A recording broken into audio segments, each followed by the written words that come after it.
بسم اللہ الرحمن الرحیم۔ السلام علیکم ورحمۃ اللہ وبرکاتہ۔ بسم اللہ الرحمن الرحیم۔ عزیز طلباء کرام، اسلام اور جدید فکر مغرب کا آج 14واں سبق ہے۔ آج کے سبق کا عنوان ہے مغربی تہذیب کا پس منظر 19ویں صدی۔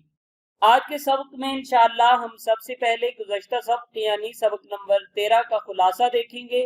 اس کے بعد انشاءاللہ ہم آج کا سبق باقاعدہ طور پر شروع کریں گے۔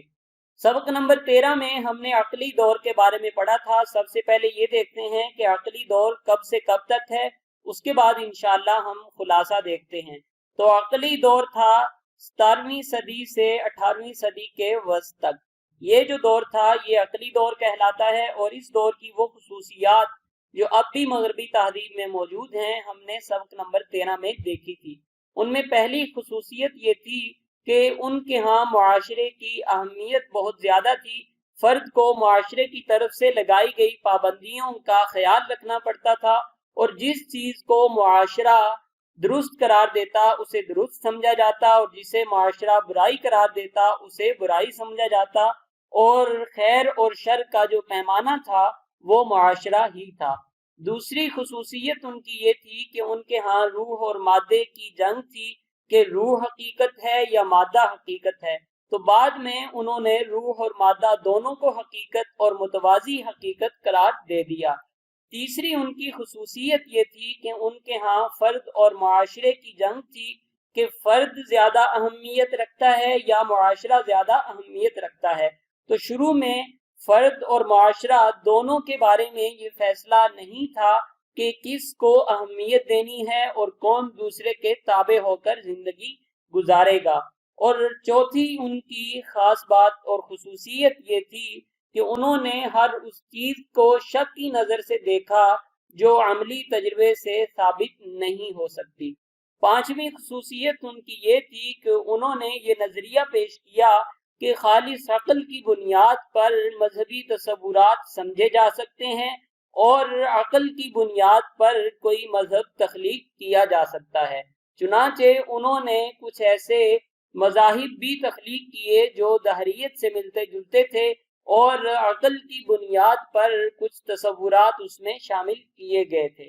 اسی طرح انہوں نے تسخیر فطرت پر بھی زور دیا، اور ان کا بنیادی نقطہ نظر یہ تھا کہ انسان کو فطرت اور کائنات کے اصولوں پر قابو پانا چاہیے تاکہ وہ اپنی موجودہ زندگی کو زیادہ سے زیادہ لطف انگیز بنا سکے۔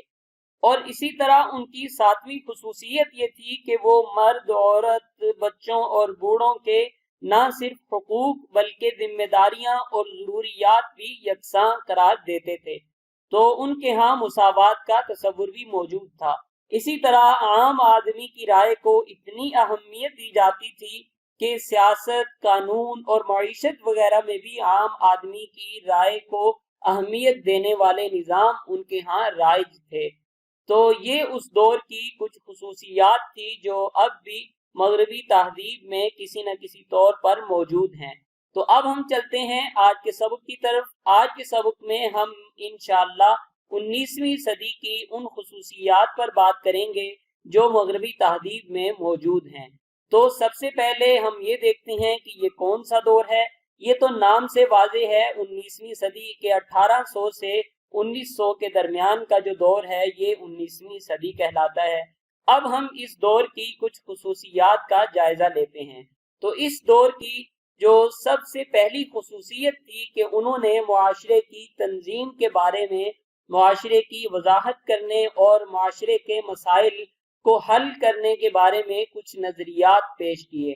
ان میں پہلا نظریہ یہ تھا کہ معاشرہ افراد سے مل کر بنا ہے، لہٰذا معاشرے میں فرد کی مرضی ہے کہ وہ جو چاہے کرے، کوئی دوسرا فرد اسے روک ٹوک نہیں سکتا، اور نہ معاشرہ اس پہ کسی قسم کی پابندی لگا سکتا ہے۔ اس نظریے کو انفرادیت کہا گیا۔ چنانچہ پروفیسر حسن عسکری اس کے بارے میں اپنی کتاب جدیدیت میں لکھتے ہیں کہ اس نظریے کے پیچھے مفروضہ یہ ہے کہ معاشرہ خدا کی تخلیق نہیں بلکہ انسان نے اپنے فائدے کے لیے بنایا ہے، اس لیے معاشرہ بس افراد کا مجموعہ ہے۔ فرد معاشرے کے لیے نہیں بلکہ معاشرہ فرد کے لیے ہے۔ چنانچہ فرد کو اپنی زندگی میں پوری آزادی حاصل ہونی چاہیے اور معاشرے یا حکومت کا دخل کم سے کم ہونا چاہیے۔ تو یہ اس دور کی ایک خصوصیت تھی کہ معاشرے کی تنظیم کے لیے انہوں نے انفرادیت کا نظریہ پیش کیا، اور دوسرا نظریہ جو پیش کیا گیا وہ بھی معاشرے کی تنظیم ہی کے لیے کیا۔ اس میں انہوں نے یہ بتایا کہ فرد اتنا اہم نہیں ہے بلکہ معاشرہ زیادہ اہم ہے، اور فرد کو معاشرے کی رائے اور معاشرے کی طرف سے لگائی گئی پابندیوں کا خیال رکھنا پڑے گا۔ اس تصور اور نظریے کو مثالیت کا عنوان دیا گیا۔ چنانچہ پروفیسر حسن عسکری اپنی کتاب جدیدیت ہی میں اس کے بارے میں لکھتے ہیں کہ یہ فلسفہ 18ویں صدی کے دوسرے حصے میں جرمن فلسفیوں نے شروع کیا۔ اس کا سب سے بڑا نمائندہ ہیگل ہے۔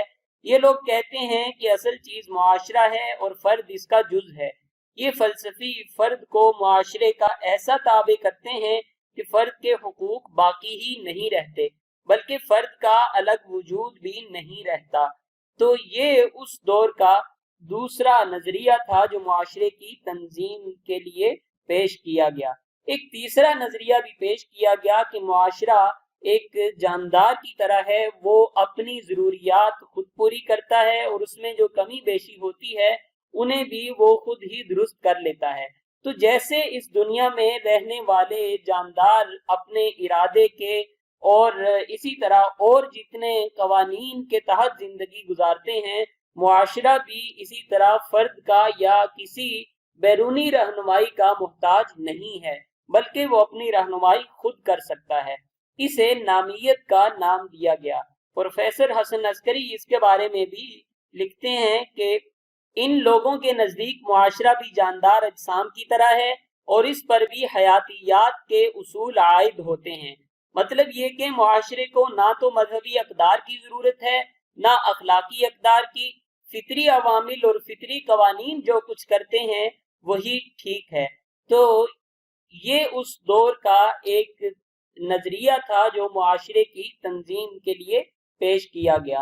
تو دوسری جو خصوصیت تھی اس دور کی کہ انہوں نے مذہب میں ترمیم کرنے کی کوششیں کی گئی۔ اس سلسلے میں ایک کوشش تو انہوں نے یہ کی کہ انہوں نے یہ کہا کہ جو اخلاقیات ہیں یا جو نیکی ہے اس کا عقل کی بنیاد پہ تعین کیا جا سکتا ہے، کون سی چیز اخلاقی حوالے سے درست ہے اور کون سی چیز اخلاقی حوالے سے درست نہیں ہے۔ اس سے پہلے یہ کام مذہب کی بنیاد پہ کیا جاتا تھا۔ تو مذہب میں ترمیم کرنے کا آغاز یہاں سے ہوا اس دور میں۔ چنانچہ پروفیسر حسن عسکری اس کے بارے میں لکھتے ہیں کہ اس دور کے بعض مفکروں نے اخلاقیات کا ایک اور نظریہ پیش کیا۔ دنیا کے ہر معاشرے میں اخلاقیات کا انحصار مذہب پر رہا ہے اور اخلاقیات کو مذہب کا ایک شعبہ سمجھا گیا ہے، لیکن 18ویں صدی میں یہ کوشش ہوئی کہ اخلاقیات کی بنیاد وحی پر نہیں بلکہ انسانی عقل پر رکھی جائے۔ تو یہ اس دور کا ایک اور نظریہ تھا جو مذہب میں ترمیم کے لیے پیش کیا گیا۔ اسی طرح دوسرا نظریہ مذہب میں ترمیم کے لیے یہ پیش کیا گیا کہ اب وہ چیز ہی اخلاق میں شمار ہوگی، وہی چیز اچھی ہوگی جس کا فائدہ عملی طور پر ہمیں نظر آتا ہے۔ اسے افادیت کا نام دیا گیا۔ چنانچہ اس کے بارے میں پروفیسر حسن عسکری لکھتے ہیں 19ویں صدی میں اخلاقیات کا ایک نیا نظریہ مقبول ہوا، اسے افادیت پرستی کہتے ہیں۔ اس نظریے کے مطابق کوئی چیز بذات خود نہ تو اچھی ہے نہ بری، اچھائی اور برائی کا معیار فائدہ ہے۔ جو چیز انسان کے لیے فائدہ مند ہے یعنی مادی اور عملی زندگی میں وہ اچھی ہے، اور جو چیز فائدہ مند نہیں وہ بری ہے۔ تو یہ دوسرا نظریہ تھا جو مذہب میں ترمیم کے لیے پیش کیا گیا۔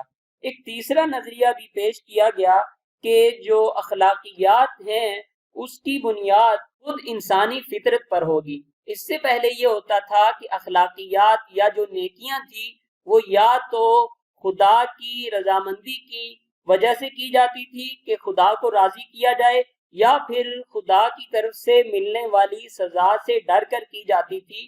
تو اب یہ نظریہ پیش کیا کہ نہیں، جو اخلاقیات ہیں وہ کسی خوف یا لالچ کے بغیر ہونی چاہیے، جو نیکیاں ہیں وہ خوف یا لالچ کے بغیر ہونی چاہیے۔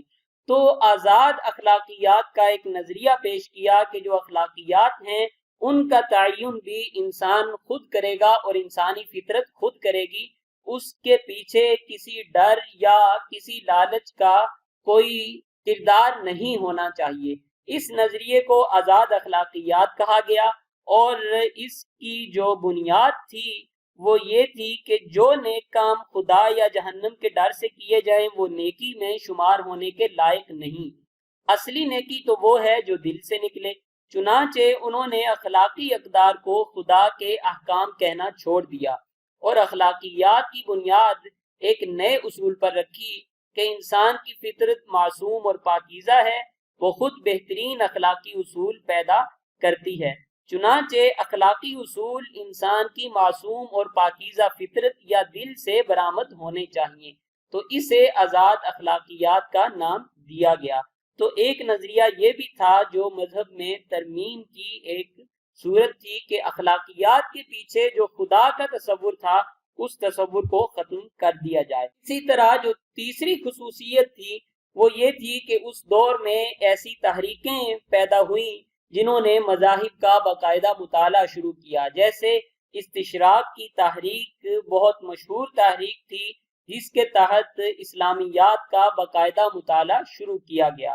اس کے بارے میں انشاءاللہ ہم آئندہ 2-3 اسباق میں تفصیل سے پڑھیں گے کہ استشراق کا آغاز کیسے ہوا، مقاصد کیا تھے اور اس کے نتائج کیا نکلے، اثرات کیا ہوئے۔ لیکن فی الحال ہم صرف یہ دیکھ لیتے ہیں کہ استشراق اصل میں ہے کیا۔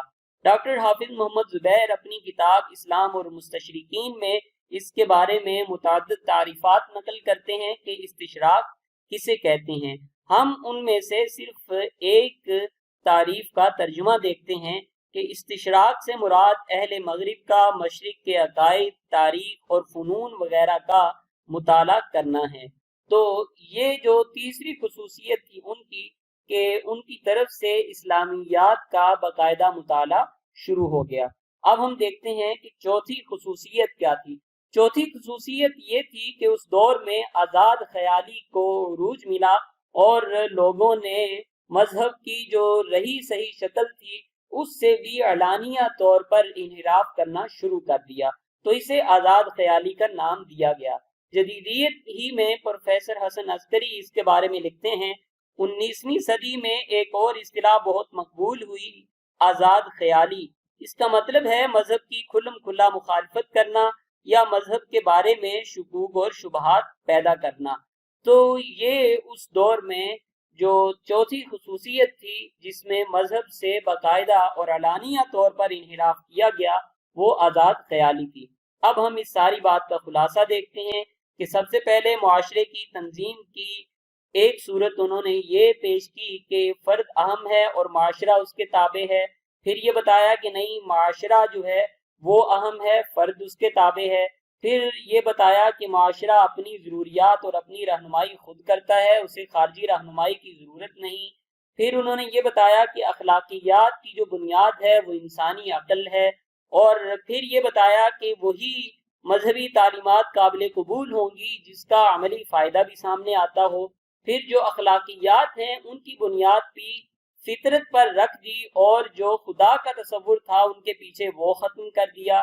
پھر استشراق کی تحریک سامنے آئی اور آخر میں آزاد خیالی کا رجحان سامنے آیا جس میں مذہب سے کھلم کھلا انحراف کیا جاتا تھا۔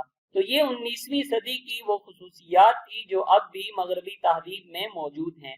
اب ہم دیکھتے ہیں آئندہ سبق میں انشاءاللہ ہم مغربی تہذیب کے پس منظر کے آخری دور 20ویں صدی کی خصوصیات پر بات کریں گے۔ جزاکم اللہ خیرا۔ السلام علیکم ورحمۃ اللہ وبرکاتہ۔